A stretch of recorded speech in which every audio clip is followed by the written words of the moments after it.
Hello बच्चों, कैसे हो तुम लोग? अच्छा ना? ओके। तो आज हम लोग फिर से देख रहे हैं बेसिक टूल्स ऑफ मैथ्स का नेक्स्ट वीक लेक्चर, जिसमें हम आज बात करेंगे पार्शियल फ्रैक्शन के बारे में, जो एक टेक्निक है और जिसका यूज होगा सीक्वेंस सीरीज और इंटीग्रेशन प्रॉब्लम को डील करते समय। तो आइए देखते हैं partial fraction. Partial fraction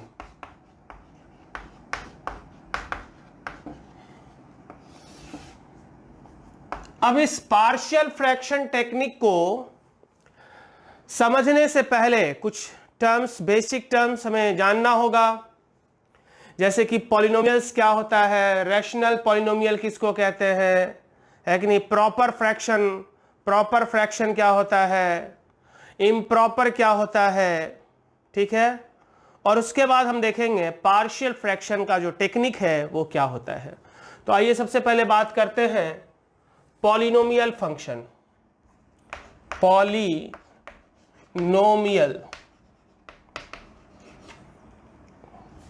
function, polynomial function क्या होता है?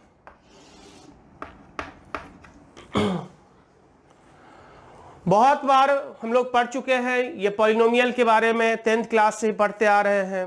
10th में भी हमने पढ़ा है पॉलिनोमियल किसको कहते हैं। So f(x) is equal to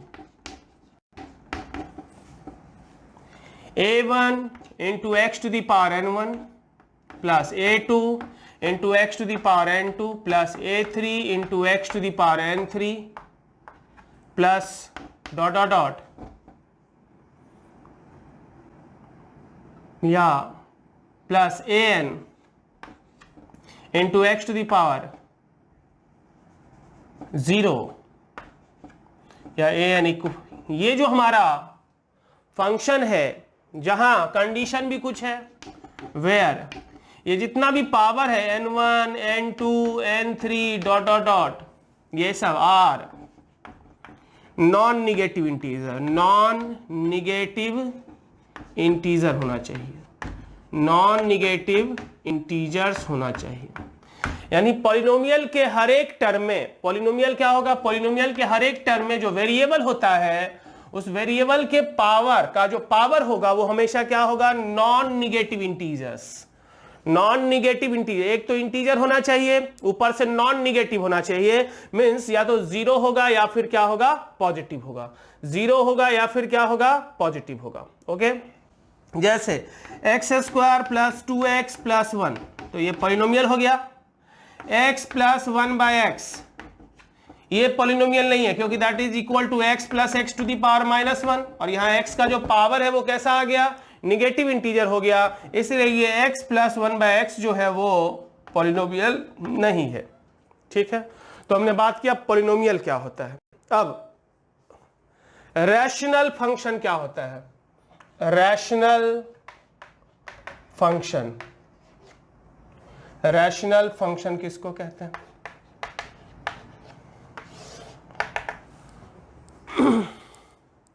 वैसा फंक्शन जो f(x) बाई gx के फॉर्म में हो, f(x) बाई gx के फॉर्म में हो, where f(x) and gx are polynomial, are polynomials, polynomials in x and gx that is denominator not equal to 0। वैसा function जिसमें न्यूमरेटर और डिनोमिनेटर दोनों कैसा हो, पॉलिनोमियल हो x में, f(x) by gx where gx not equal to 0, that is denominator 0 के बराबर नहीं हो।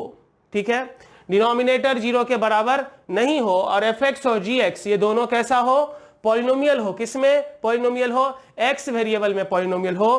तो वैसे फंक्शन को हम कहते हैं रैशनल फंक्शन। क्या कहते हैं, रैशनल पॉलिनोमियल फंक्शन। ठीक है, उतारो। अब हम लोग देखते हैं रैशनल फंक्शन दो तरह का होता है। रैशनल फंक्शन, ये जो रैशनल फंक्शन है वो होता है दो तरह का। एक है proper rational fraction, proper rational function, और दूसरा है improper rational fraction, improper rational function, rational function. ठीक है, अब ये प्रॉपर रैशनल फंक्शन क्या होता है और इम्प्रॉपर क्या होता है? तो रैशनल फ्रैक्शन होता क्या है? एफ एक्स बाय क्या, जी एक्स, और जहां कंडीशन क्या था, जी एक्स नॉट इक्वल टू क्या, 0, ये कंडीशन था रैशनल का। अब अगर डिग्री ऑफ डिनोमिनेटर, डिनोमिनेटर का डिग्री अगर न्यूमरेटर से ज्यादा हो, किसका डिग्री, डिनोमिनेटर का डिग्री, तो डिनोमिनेटर का degree, if degree of denominator, degree of denominator मतलब जी एक्स अगर ग्रेटर देन हो किससे, डिग्री ऑफ एफ एक्स से, डिग्री ऑफ एफ एक्स से, यानी अगर डिनोमिनेटर का डिग्री न्यूमरेटर से अगर बड़ा हो तो वैसे रैशनल फ्रैक्शन को हम कहते हैं प्रॉपर रैशनल फ्रैक्शन, है कि नहीं? जैसे x square x plus 1 by x square minus 3x plus 2, ठीक है। यहां डिनोमिनेटर का डिग्री कितना है, 2, न्यूमरेटर का डिग्री कितना है, 1। तो डिनोमिनेटर का डिग्री जब न्यूमरेटर से ज्यादा होगा तो वैसे फ्रैक्शन को हम कहते हैं प्रॉपर रैशनल फ्रैक्शन। और प्रॉपर और ये इम्प्रॉपर जो रैशनल नंबर था वो भी तुमने पहले भी पढ़ा होगा, है कि नहीं? वहां नंबर था और यहां पर क्या होता है, फंक्शन है, बस यही डिफरेंस है। इम्प्रॉपर किसको कहते हैं, इम्प्रॉपर किसको कहते हैं? तो if degree of numerator is greater than equal to degree of denominator, numerator का डिग्री अगर डिनोमिनेटर की डिग्री से बड़ा या बराबर हो तो वैसे फ्रैक्शन को क्या कहते हैं, इम्प्रॉपर फ्रैक्शन कहते हैं। अब इस इम्प्रॉपर फ्रैक्शन को प्रॉपर फ्रैक्शन में हम लोग क्या कैसे कन्वर्ट करेंगे? तो न्यूमरेटर का डिग्री ज्यादा है तो उस केस में क्या करेंगे कि न्यूमरेटर में डिनोमिनेटर से डिवाइड करेंगे।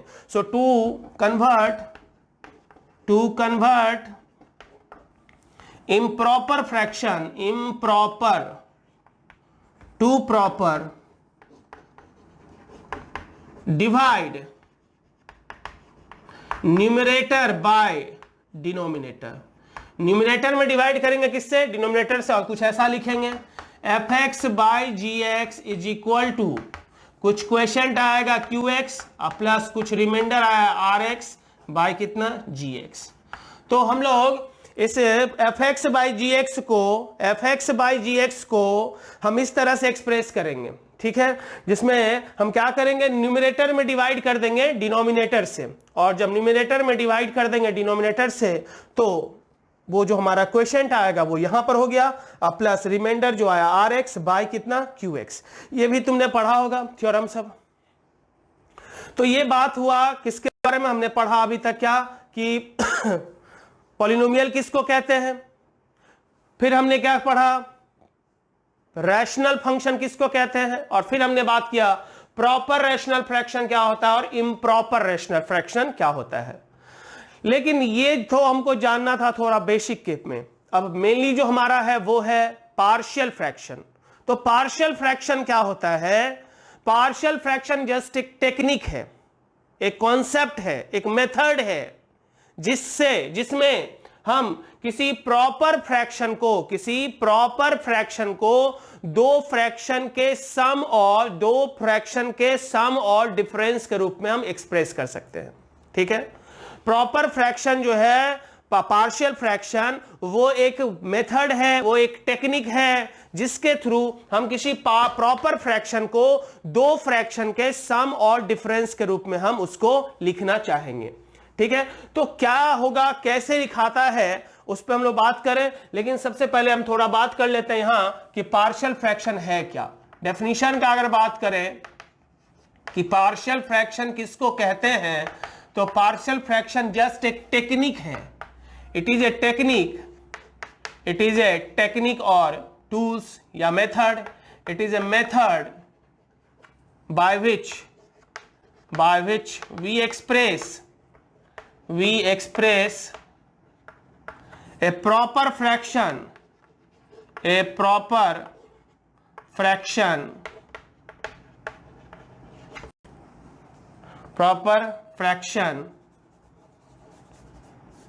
proper rational function as the sum of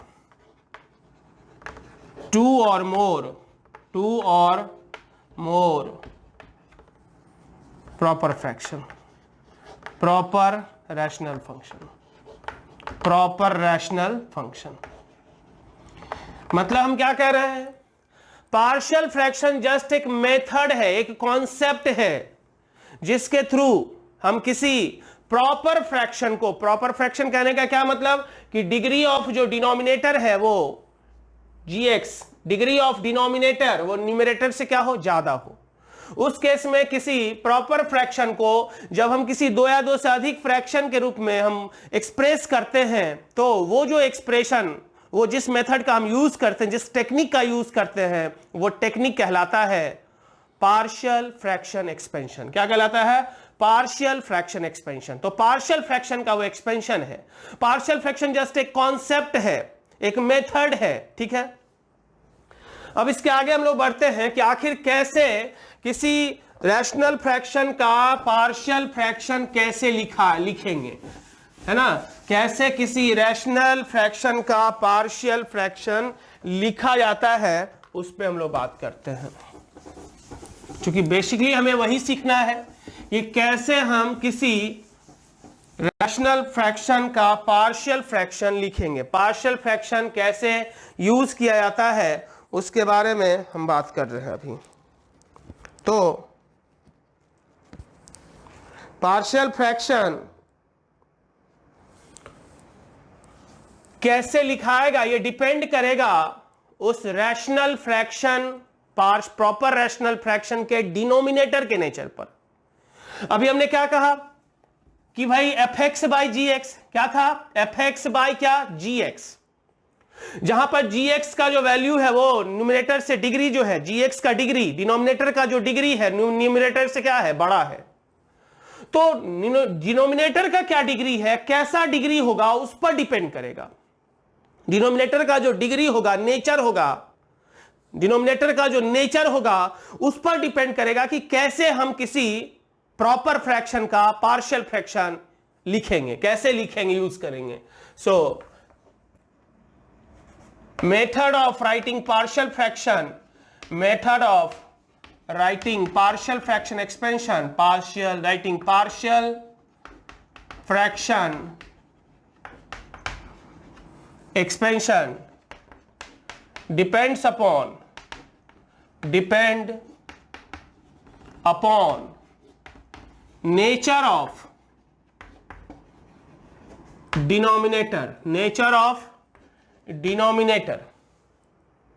ठीक है, डिनोमिनेटर के नेचर पर डिपेंड करेगा, या nature of factor of denominator कह लो, nature of factor of denominator which may be first linear and non-repeated,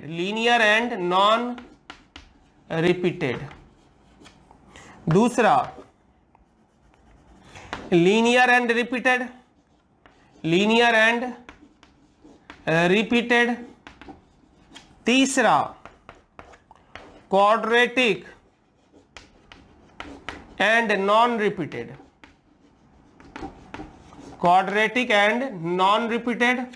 और चौथा quadratic and repeated। सो कैसे हम लोग पार्शियल फ्रैक्शन लिखेंगे वो डिपेंड करेगा किस पर, इसके नेचर पर।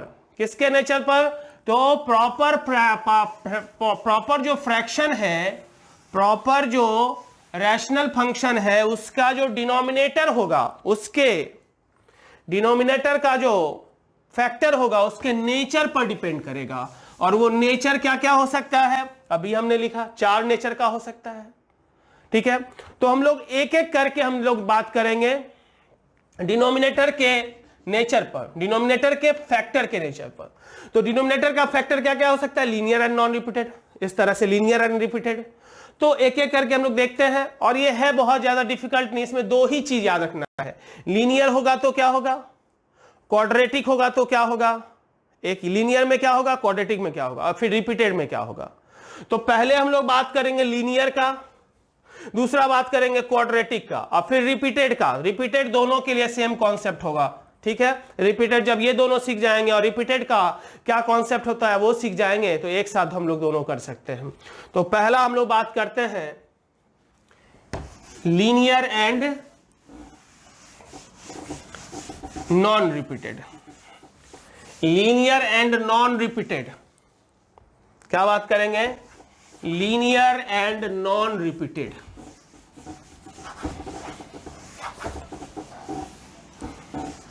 तो क्या होगा वो देखते हैं। 4 अपने पास है, linear and non repeated. Linear पहला, linear and non repeated, non repeated. ठीक है, लीनियर एंड नॉन रिपीटेड। दूसरा है क्वाड्रेटिक,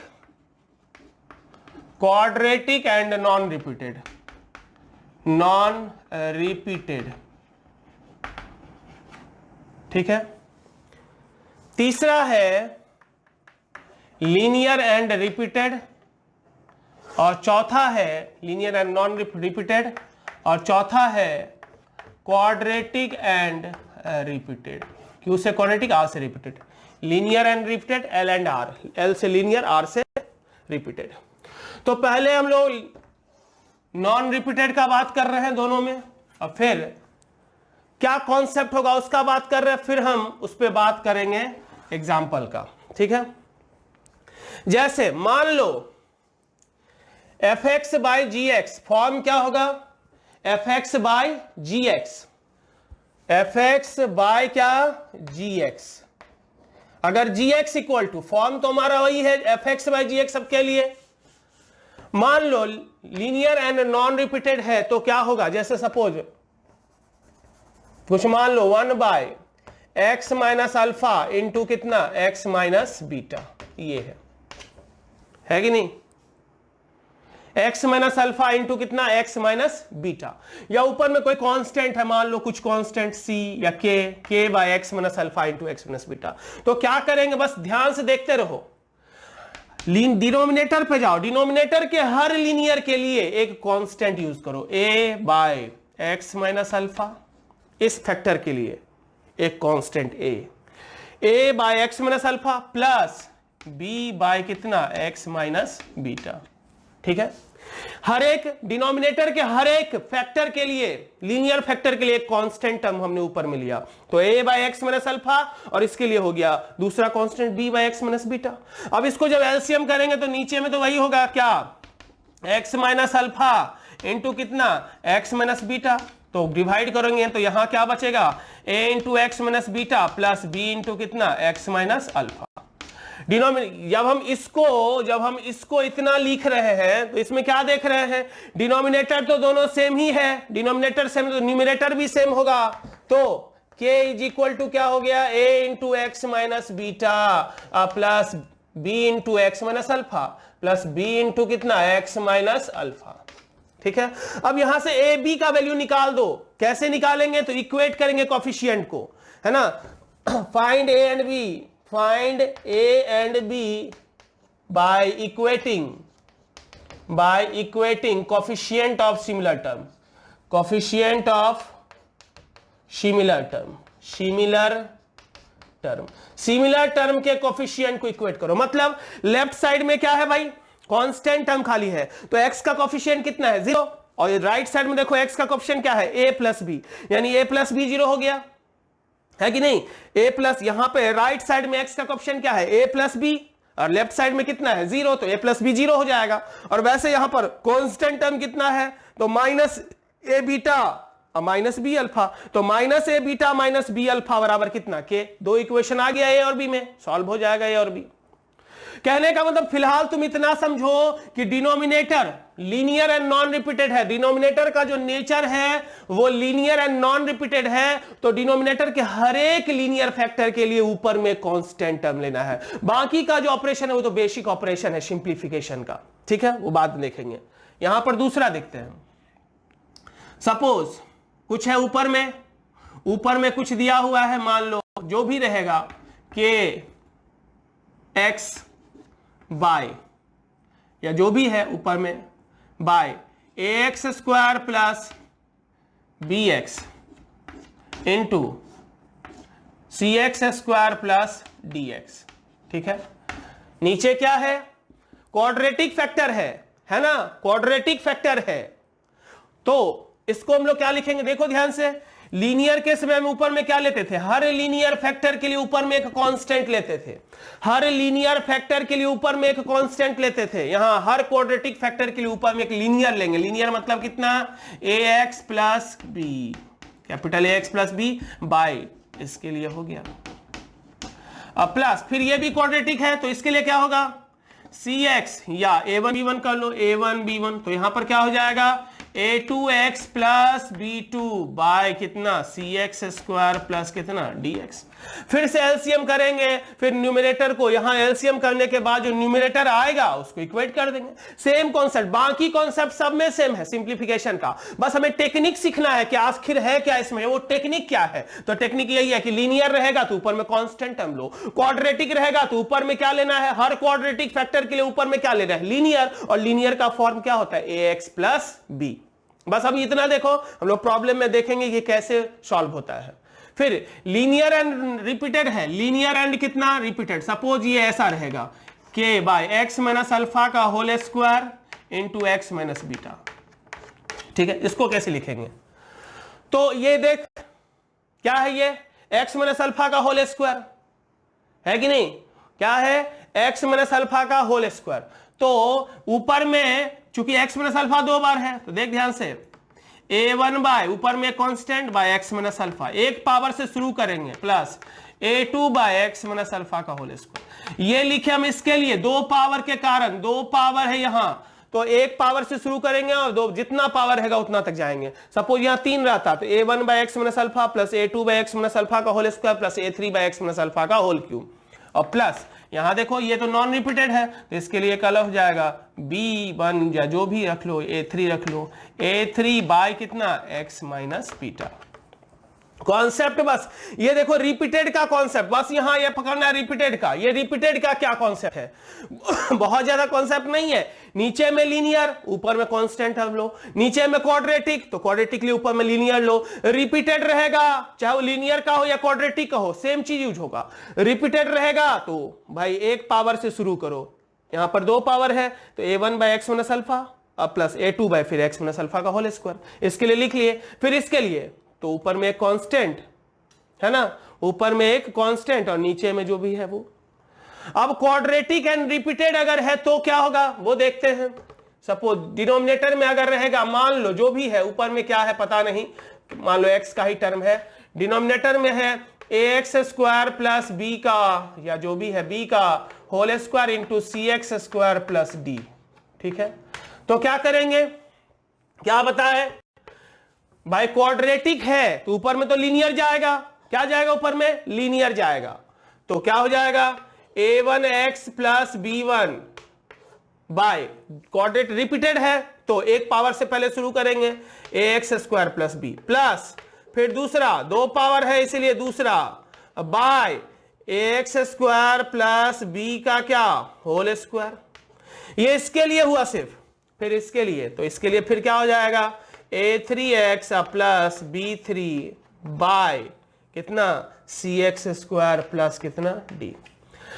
हमने जो अभी तक पढ़ा देखने में लग रहा होगा बहुत कॉम्प्लिकेटेड है, बस यहां जो भी सीखा वो अब फाइनल कंक्लूजन ये देखो कि नीचे में जब लीनियर रहेगा, नीचे में जब फैक्टर लीनियर रहेगा तो हर एक लीनियर फैक्टर के लिए ऊपर में एक कांस्टेंट टर्म लो। एक्स माइनस अल्फा के लिए a by x minus alpha, x minus beta के लिए b by x minus beta, b by कितना, एक्स माइनस बीटा। ठीक है। क्वाड्रेटिक रहेगा नीचे फैक्टर, तो क्वाड्रेटिक के लिए लीनियर लो। लीनियर का क्या फॉर्म होता है, ax प्लस बी, तो ax प्लस बी का फॉर्म ले लिया, इसके लिए अलग, इसके लिए अलग। फिर ये तो हुआ लीनियर और रिपीटेड क्वाड्रेटिक का। अब अगर रिपीटेड, तो रिपीटेड तो दोनों में होगा, लीनियर एंड रिपीटेड और quadratic and repeated. Linear and repeated में देखो, रिपीटेड के लिए क्या ऑपरेशन होगा, तो एक पावर से शुरू करेंगे। लीनियर है तो एक कांस्टेंट रहेगा ऊपर, और दो पावर है तो एक पावर से शुरू करेंगे, पहले एक पावर फिर दूसरा पावर, ठीक है। अब फिर ये तो रिपीटेड था, ये नॉन रिपीटेड है तो इसके लिए अलग से लिख लिया। फिर क्वाड्रेटिक एंड रिपीटेड है, तो क्वाड्रेटिक है भाई तो एक पावर से शुरू करो, और चूंकि क्वाड्रेटिक है तो ऊपर में क्या लेना होगा, लीनियर। तो लीनियर का फॉर्म क्या होता है, ax प्लस बी, तो इसके लिए a1x प्लस b1 बाई एक पावर से शुरू किया, फिर a2x प्लस b2 बाई दूसरा पावर, दो पावर हो गया। फिर इसके लिए, तो इसके लिए भी ये क्वाड्रेटिक है तो ऊपर में क्या लिया, लीनियर लिया। तो बस हम बहुत ही आसान चीज हमने सीखा है कि भाई नीचे अगर लीनियर रहेगा तो ऊपर में कांस्टेंट, पहला पॉइंट। नीचे अगर क्वाड्रेटिक रहेगा तो ऊपर में क्या लेना है, लीनियर, ठीक है। और तीसरा पॉइंट, अगर रिपीटेड रहेगा चाहे वो लीनियर में हो या क्वाड्रेटिक में हो, तो एक पावर से शुरू करेंगे और जितना पावर रहेगा उस वहां तक जाएंगे, ठीक है। यहां तक क्लियर है, तो इसको पहले उतारो। अब हम लोग उससे रिलेटेड प्रॉब्लम देखते हैं, कैसे प्रॉब्लम डील किया जाता है। सो पहला जो प्रॉब्लम है वो देखो क्या है, डिनोमिनेटर पे पहले देखो क्या है, लीनियर एंड नॉन रिपीटेड। इसमें क्या है, लीनियर एंड रिपीटेड और एक नॉन रिपीटेड। इसमें क्या है, एक रिपीटेड लीनियर है, एक क्वाड्रेटिक है, ठीक है। तो क्या लिखेंगे, इतना इक्वल टू, इसके लिए ऊपर वैसे छोड़ देना, पहले इसके लिए क्या लिखेंगे, कांस्टेंट a बाय कितना, x प्लस 1, और प्लस इसके लिए क्या लिखेंगे, b कांस्टेंट, लीनियर है तो by x minus 2 is equal to, LCM लेंगे तो क्या होगा, x प्लस 1 इंटू कितना, x माइनस 2, और यहां पर क्या हो जाएगा, a into x minus 2 plus b into कितना, x प्लस 1। यानी हम इतना को ये लिखे और इतना को फिर ये लिखे, मींस ये और ये दोनों क्या होगा, सेम, ये और ये दोनों सेम होगा। क्या किया, फिर से देखो, लीनियर के लिए ऊपर में कांस्टेंट, इस लीनियर के लिए भी ऊपर में दूसरा कांस्टेंट, एलसीएम लिया, ये और ये सेम है, तो जब डिनोमिनेटर सेम है तो न्यूमरेटर भी क्या होगा, सेम होगा। सो इसका मतलब ये हुआ 2x plus 1 is equal to कितना, a इंटू एक्स माइनस 2 अब प्लस कितना, b इंटू एक्स प्लस 1। अब हमको क्या चाहिए, इसको हम अगर ये लिखना चाहें तो इसके लिए हमको a और b का वैल्यू निकालना होगा, a और b का वैल्यू फाइंड करना है। तो a कैसे फाइंड होगा, ध्यान से देखना, a तब फाइंड, बहुत सारा तरीका है, या तो कोएफिशिएंट को इक्वेट कर दो, या फिर a को फाइंड करना है तो इस टर्म को जीरो करो। जीरो करने के लिए क्या करेंगे, ध्यान से देखना, a निकालना है तो a खाली बचना चाहिए, b इस टर्म को जीरो करो। जीरो कैसे होगा, x के जगह पर -1 पुट कर देंगे तो होगा कि नहीं जीरो। तो पुट x बराबर कितना, पुट x बराबर कितना, -1। वैसे इक्वेट करके भी तुम बना सकते हो, -1 पुट करेंगे तो ये जीरो हो गया, x के जगह पर -1 पुट किए तो ये कितना हो गया इधर, -3a is equal to, x के पर -1 पुट किए तो -2 plus 1 -1, so a equal to कितना हो गया, 1/3, a का वैल्यू निकल गया। अब b कैसे निकालेंगे, तो इसके लिए इसको जीरो करना होगा, और ये जीरो कब होगा, जब x के जगह पर 2 पुट कर देंगे। x बराबर पुट x इक्वल टू कितना, 2, put x is equal to कितना, 2, तो x इक्वल टू 2 पुट करेंगे तो क्या होगा, ये जीरो हो गया, और यहाँ क्या बच गया, 3b is equal to 4 plus 1 5, तो x इक्वल टू कितना हो गया, 5, b बराबर कितना, b is equal to 5/5 upon कितना 3, a और b दोनों का वैल्यू निकल गया, पुट कर दो यहाँ पर, तो क्या हो जाएगा एक्सप्रेशन हमारा, so that is partial fraction क्या हो जाएगा, a मीन्स कितना 1/3 into x plus 1 plus b means कितना 5/3 इंटू एक्स माइनस 2। तो जो एक्सप्रेशन था उसका पार्शियल फॉर्म, इस एक्सप्रेशन का पार्शियल फॉर्म हमने लिखा ये, ठीक है। यहां पर इक्वेट करके भी बना सकते थे, यहां देखो x का कोएफिशिएंट कितना होगा, a प्लस बी, तो a प्लस बी बराबर इधर x का कोएफिशिएंट कितना है 2, तो a प्लस बी बराबर 2, और कांस्टेंट टर्म, दूसरा भी तरीका, दूसरा मेथड क्या होगा, इक्वेटिंग कोएफिशिएंट, तो a प्लस बी, x का कोएफिशिएंट राइट साइड में क्या है, a plus b, so a plus b is equal to कितना होगा 2, और कांस्टेंट टर्म देखो तो क्या है -2a plus b, constant term right side में is equal to left side में कितना है, इस दोनों को सॉल्व कर लो, a और b का वैल्यू निकल जाएगा, ठीक है। दूसरा क्या होगा, इसको देखते हैं। नीचे में लीनियर और क्वाड्रेटिक है, ऊपर वैसे छोड़ दो, नीचे इस लीनियर के लिए और रिपीटेड के लिए लिखना है, लीनियर एंड रिपीटेड का केस है, तो क्या होगा a by x minus one, एक पावर से शुरू करेंगे, plus b by x minus one का होल स्क्वायर, अब प्लस कितना c by x plus one, इस लीनियर के लिए ये हो गया। एलसीएम कितना होगा, x माइनस वन का होल स्क्वायर इंटू कितना x प्लस वन, होगा कि नहीं एलसीएम। अब इससे डिवाइड करो तो x minus one into x plus one क्या हो जाएगा, a into x minus one into x plus one, x minus one into x plus one तो एक्स स्क्वायर माइनस वन, अब प्लस b इंटू करो तो क्या होगा x प्लस वन, अब प्लस c इंटू क्या होगा x माइनस वन का क्या होल स्क्वायर। ठीक है, तो अब इक्वेट कर दो तो क्या हो जाएगा 3x minus two is equal to, denominator same है तो न्यूमरेटर भी सेम होगा, जब हम इतना को ये लिखे हैं डिनोमिनेटर तो सेम है ही, न्यूमरेटर भी सेम होगा।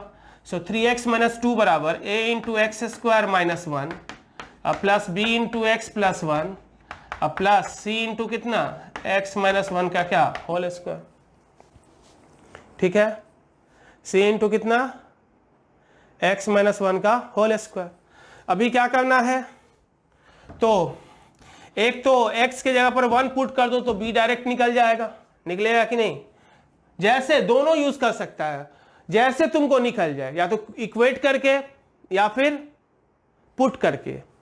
तो पहले तो पुट x इक्वल, दोनों के मदद से भी कर सकते हैं, माइनस वन पुट कर दे तो ये जीरो हो गया, sorry x equal to one put किए, x इक्वल टू जब वन पुट करेंगे तो ये दोनों टर्म क्या हो जाएगा जीरो, होगा कि नहीं, और जीरो जब हो जाएगा तो क्या हो जाएगा इधर 3 माइनस टू 1, तो और इधर कितना बचेगा 2, 2b बराबर 1, 2b इज इक्वल टू 1, तो b बराबर कितना हो गया 1/2। ठीक है, b का वैल्यू आ गया 1/2। अब हमको a चाहिए, क्या चाहिए, a चाहिए, तो a कैसे निकालेंगे, और फिर c भी चाहिए, और c कैसे निकालेंगे, a भी चाहिए और c भी चाहिए। तो ध्यान से देखो, x के जगह पर अगर हम -1 पुट करें, x के जगह पर -1 पुट करेंगे तो ये और ये दोनों जीरो हो जाएगा, पुट x इक्वल टू कितना -1 पुट करेंगे तो ये भी जीरो, ये भी जीरो, यहाँ क्या बच जाएगा -1 -2 का स्क्वायर 4, यानी 4c इज इक्वल टू, इधर -1 पुट किए तो -3 -2 दैट इज कितना -5, तो c बराबर कितना हो गया -5/4। ठीक है, x के पर कितना पुट किया हमने -1, तो ये जीरो हो गया, ये भी जीरो हो गया, ये और ये दोनों जीरो हो गया, तो -1 -2 का square 4, 4c is equal to -3 -2 -5। अब देखो a और c निकल चुका या नहीं, b और c निकल चुका, एक b निकल चुका हमारा और c भी निकल गया। अब हमको किसका वैल्यू चाहिए, a का वैल्यू चाहिए, तो भी कांस्टेंट या किसी को इक्वेट कर लो किसी एक को, तो इधर कांस्टेंट टर्म कितना है माइनस है, कांस्टेंट टर्म है माइनस है, प्लस बी, और यहाँ पर एक्सपेंड करेंगे तो +1 आएगा, +1 इंटू सी कितना +c इज इक्वल टू कितना -2। अब देखो यहाँ पर b और c पता है कि नहीं पता है, b और c पता है ना, तो b और c का वैल्यू पुट कर देंगे तो a निकल जाएगा कि नहीं, b और c दोनों का वैल्यू इसमें पुट कर दो तो a निकल जाएगा, फाइंड a निकल जाएगा ना। हाँ, इसके लिए करते हैं, क्या होगा, दिस इज इक्वल टू, नीचे ये लीनियर है तो क्या होगा a बाई एक्स प्लस 1, अब प्लस ये क्वाड्रेटिक है तो ऊपर में क्या होगा bx प्लस c, लीनियर होगा क्वाड्रेटिक के लिए, बाई एक्स स्क्वायर प्लस कितना 4, एलसीएम क्या हो गया x प्लस 1 इंटू कितना एक्स स्क्वायर प्लस कितना 4, डिवाइड करो तो a इंटू क्या बचेगा एक्स स्क्वायर प्लस 4, अब plus bx plus c into कितना x प्लस 1। ठीक है, अब इक्वेट कर दो, डिनोमिनेटर सेम है तो 2x plus 7 is equal to a into x square plus 4 plus bx plus c into कितना x प्लस 1। ठीक है, समझ में आया। अब क्या करना है, अब देखो इसको मल्टीप्लाई कर लो, या x बराबर -1 पुट कर लो तो सीधा निकल जाएगा a का वैल्यू, x बराबर जब हम -1 पुट करेंगे, x के यहाँ पर -1 पुट कर लेते हैं, दोनों करके जैसे तैसे वो निकालो, x बराबर -1 पुट करेंगे तो ये जीरो हो जाएगा, ये कितना हो जाएगा -1 का square 1 plus 4 5a is equal to कितना -2 प्लस 7 5, तो a का वैल्यू कितना आ गया 1। a बराबर 1 आ चुका है ना। अभी b का वैल्यू चाहिए, तो b का वैल्यू कैसे निकालेंगे और c का वैल्यू कैसे निकालेंगे? b का वैल्यू हमको निकालना है और c का वैल्यू निकालना है। तो चलो देखते हैं क्या होगा। एक्स स्क्वायर का कोएफिशिएंट क्या होगा यहाँ पर a, और यहाँ पर एक्स स्क्वायर का कोएफिशिएंट कितना होगा? बी एक्स स्क्वायर आ रहा है कि नहीं? मल्टीप्लाई करेंगे तो बी एक्स स्क्वायर आएगा, ए एक्स स्क्वायर, यानी a प्लस बी बराबर कितना? यहाँ 0 है, एक्स स्क्वायर का टर्म नहीं है, सो b बराबर कितना? माइनस है, तो b बराबर कितना हो गया? माइनस है, मतलब -1। ठीक है, अब c कैसे निकालेंगे? तो कांस्टेंट टर्म को इक्वेट कर लो, तो कितना है इधर? कांस्टेंट टर्म 7, इधर में कांस्टेंट टर्म कितना होगा? जब मल्टीप्लाई करेंगे तो सोचो क्या होगा? B x square plus B x plus c x plus c, यानी c plus 4a, c plus 4a बराबर कितना? 2a 7, c प्लस 4a बराबर 7, तो c बराबर यहां से कितना हो जाएगा? 7 माइनस 4a, तो 7 माइनस 4 दैट इज कितना? 3। निकल गया, इसमें पुट कर दो, निकल गया तो इसमें पुट कर दो। यहाँ भी अगर निकल गया a b c तो इसमें पुट कर दो। यहाँ भी a और b निकल गया ना, a और b यहाँ से निकल चुका है ना, तो इसमें पुट कर देंगे, तो पार्शियल फ्रैक्शन हो गया। तो इस तरह से पार्शियल फ्रैक्शन डिफिकल्ट नहीं है।